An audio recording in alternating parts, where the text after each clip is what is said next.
ঘাড়, কনুই, হাঁটু আর গোড়ালির কালচে ভাব নিয়ে অস্বস্তিতে ভুগি আমরা সবাই।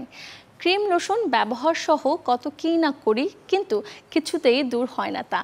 জানাবো এমন সহজ উপায় যাতে নিমিষেই দূর হবে এই কালো দাগ। প্রাকৃতিক স্ক্রাবার চিনি।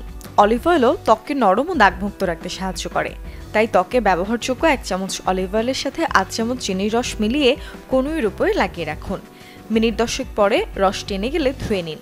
সপ্তাহে 3 বার এই প্যাক লাগালে 2 থেকে 3 মাসের মধ্যেই দাগ অনেকটা হালকা হয়ে একসময় উঠে যাবে। 1 চামচ টক দই, 1 চামচ বেসন ভালো করে মিশিয়ে তার ভেতর দিন লেবুর রস। এই প্যাক 5 মিনিট লাগিয়ে রাখুন কালো দাগে। শুকিয়ে গেলে ময়শ্চারাইজার লাগান। বেসন রোমকূপের ভেতরে লুকিয়ে থাকা ময়লা সারাতে কাজে আসে। কয়েক টুকরো তরমুজ ব্লেন্ড করে এর সাথে 1 টেবিল চামচ চালের গুঁড়ো মিশিয়ে নিন। এবার গোসল করার 15 মিনিট আগে এটি হাত পায়ে লাগিয়ে নিন।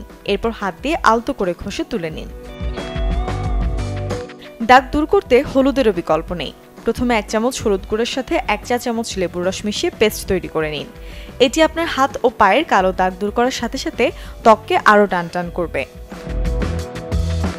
চাইলে লাগাতে পারেন অ্যালোভেরা জেলও। এতে থাকবে হাত পা টানটান ও মসৃণ, সাথে গায়েব হবে ট্যানও। Desk report, channel 24।